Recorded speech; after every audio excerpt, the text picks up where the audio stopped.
okay? Are you okay?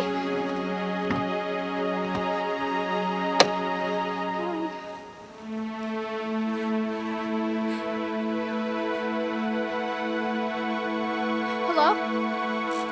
911, where is your emergency? 911? Yeah, my dad and I got into a car accident. There was a motor vehicle accident? Yeah, I'm okay, but I don't think he is. Okay, where? On Jefferson Road?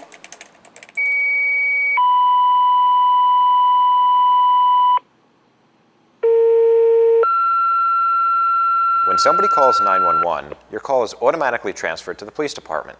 At the police department, the police dispatcher listens to the complaint of the person calling and dispatches the appropriate services. Central Communications to Station 100, Station 49, Patrol.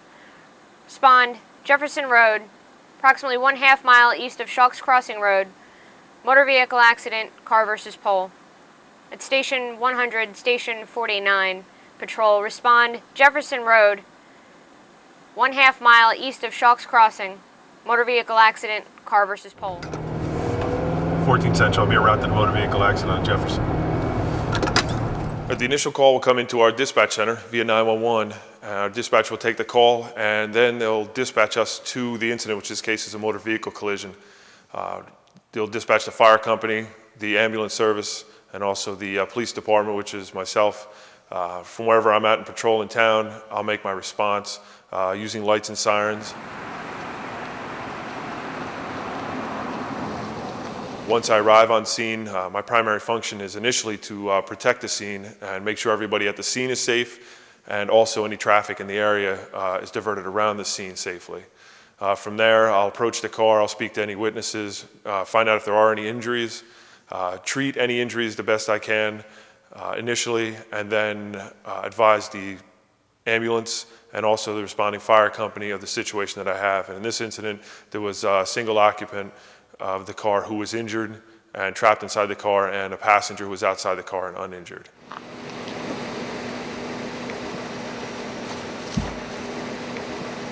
Sir, Sergeant Jankowski from the police department. Can you hear me? Sir, can you hear me? 14 Central, driver of the vehicle is unconscious. I need fire and EMS to step it up. Sir, I'll be right back. Responding units, the police department's the first to arrive. Then after that, usually get the fire company who will arrive, and they'll set up their vehicles for extrication, and then the rescue squad will arrive and they'll begin treating the patient.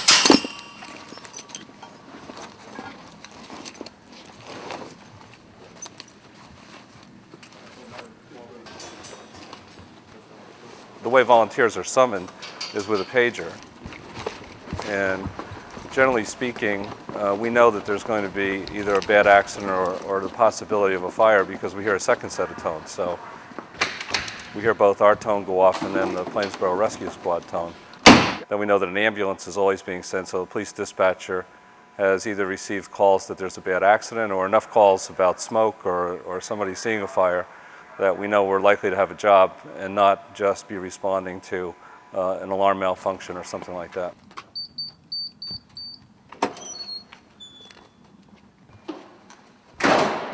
Medical calls will involve a police officer, and in Plainsboro we're fortunate to have a police officer on just about every medical call, and an ambulance or multiple ambulances if such services are required.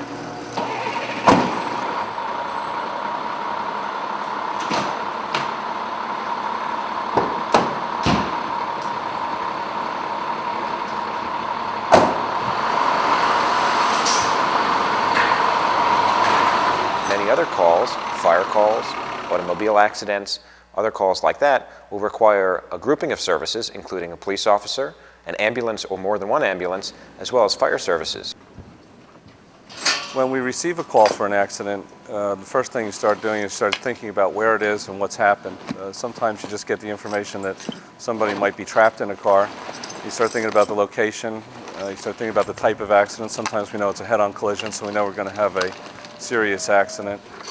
We also provide a landing zone for New Jersey State Police medevac helicopters. So you start to think, you know, the accident location, where is it? Where could we land a helicopter? Are there fields, of which there are fewer and fewer in Plainsboro? You're trying to think as you're responding, what do I know about the situation? Or one person trapped, two people trapped? The EMTs will tell you that what you try to do is get the person from the scene of the accident when it occurred into a hospital emergency room in what's called the golden hour, the 60-minute period. So you start to think, what am I going to find when I get there? What kind of tools and equipment? How many members are responding? So there's a whole planning process that goes into the responding to the accident itself.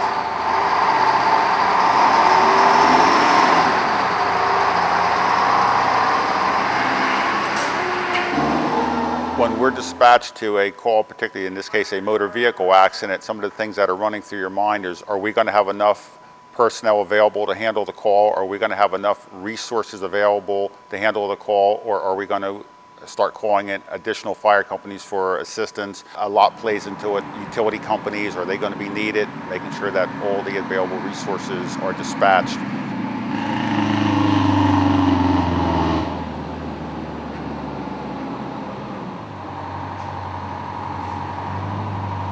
Volunteerism is very important in a township like Plainsboro. The people who respond to these calls from the fire company, from the rescue squad on the nights and the weekends are all volunteers. They do this on their own time. They gain a lot of respect from the people in the community. They get the opportunity to help people. They get the opportunity to learn things that also not only help the community, but help themselves at home if something happens.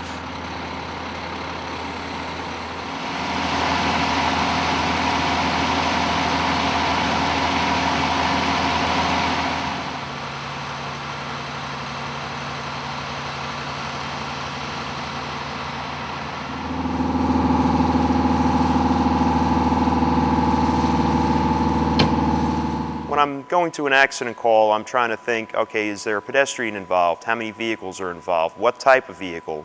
How many occupants are in the vehicle? From an EMS standpoint, because I also do that, I'm wondering, what are the severity of the injuries? Are we going to need more EMTs on the scene? Are we going to need more ambulances on the scene? What tools are we going to need to use to get to people if they're trapped?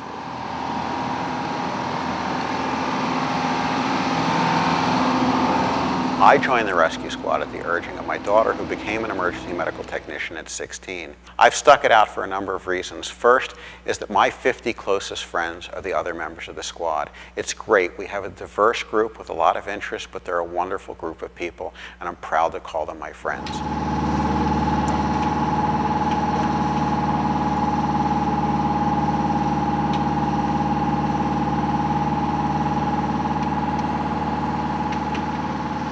The ranking fire officer establishes scene command. The ranking EMS officer establishes EMS operations. These two individuals will oversee the entire operation and ensure that all patients are handled appropriately and the scene is secure and safe for all personnel. Firefighters are trained, whether it's a fire or a motor vehicle accident, to do what's called a size-up, to quickly look at the situation and also to quickly assess what's called the life safety hazards involved. In addition to just the normal, what you have as a problem, that somebody's either crashed into another car, into a tree or another object, you're looking quickly around. Are there power lines involved? Is there a fuel spill or a fuel leak? Is there anything that's going to endanger the rescuers as well? Very quickly sizing up what you're going to need to get the person out of the car if they're trapped in it.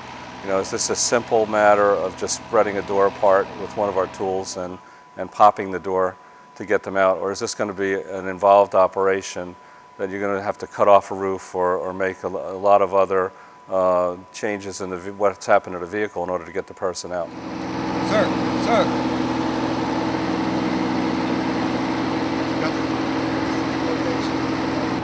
Can you tell me what happened? We were driving on this road and there was a deer that came over the road and he swerved, but he hit the pole. Okay. Your dad's being taken care of. My people are looking at him. What's your name? Sasha? Sasha. What's your dad's name? John? John? Okay. What does your dad have any medical problems that we need to know about? He has high blood pressure. I don't know. Okay. Do you remember everything that happened? Okay, you remember you got out of the car and everything? Is anything bothering you? No. Feel any problems with your back or your neck or anything? No. Okay. You mind if I just touch your neck? Yeah. Okay, can we loosen this up? Okay. Left pupil, fixed, non-reactive. Right pupil, mild and reactive. And your Dad, he just hit the windshield and he's... Okay, we're taking good care of him, I promise, okay? You're going to come with me. I'm going to put you in one of our ambulances so we can check you out inside, okay? Okay. I promise to take good care of your dad, all right? Come with me.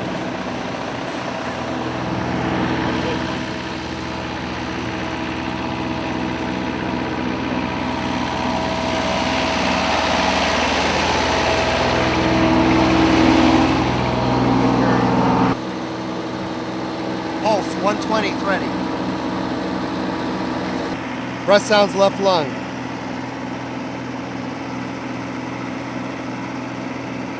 No breath sounds right lung. Breathing is shallow.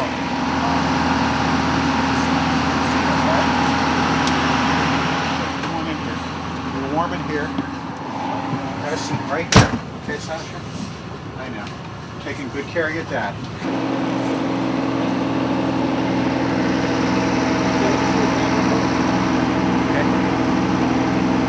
Tell me, not feeling any pain at all? Hey Ryan, what you got? Okay, she's starting to feel some neck pain. Let's get a collar on her. Like, take this coat off of you. Just do it carefully. I don't want you to twist around. I'm just gonna put my hands on your head and hold your head straight, okay? Okay, Jimmy, we're hooked up 15 liters per minute. All right.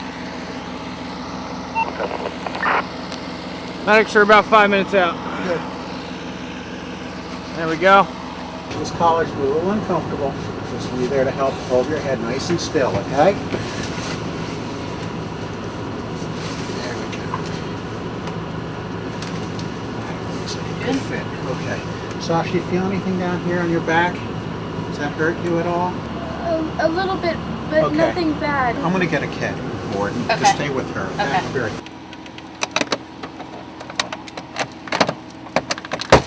We encourage all of our members to learn how to use the Hearst Rescue tool, which most people know is the Jaws of Life. And we have airbags and a lot of other equipment, and you just can't drive out of a firehouse and put them to use. So on a regular basis, if you come by on a Tuesday night some night, you'll see the area lit up and you'll see us cutting the cars apart. Some people donate cars to us. Sometimes the people who tow the cars, with whom we have really good relationships because we see them unfortunately all too often, will give us cars that they don't want or need, and we'll practice cutting them apart, practice some scenarios that go along with various extrications or difficult things. You know, lifting cars up off of people, lifting cars and stabilizing them so they don't roll over again. So there's a whole process of training. Sasha, what this is, it's called a kit. It's like a vest, and it's a little stiff, and it's just going to go around you to help hold your spine still, okay? Just so we don't hurt you while we try to move you around, okay? Okay.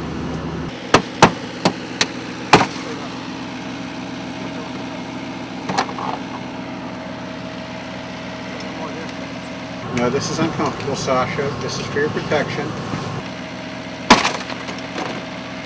The reason I joined Plainsboro Fire Company is my father had joined the fire company shortly after it was formed in 1960, and at that time my brother and I were 10 years old, and we would come to the firehouse on work nights or various occasions with him, and we did that until we were both old enough to join in 1968. Throughout the years, we both married and had children, and the same thing applied to our sons. They came with us to the firehouse as they were growing up, and now they're very actively involved.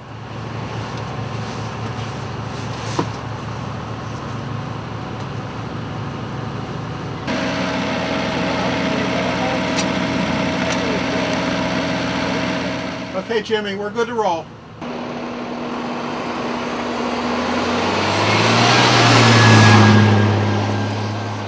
Okay, 1, 2, 3. Okay, I got that. All right, Rachel, grab my foot on the shoulder. Okay, we're gonna go on 3. Ready? 1, 2, 3. Down. Here in the township of Plainsboro, we're very lucky. The volunteer fire company and the volunteer rescue squad have been around for a long time. They've worked together for a long time.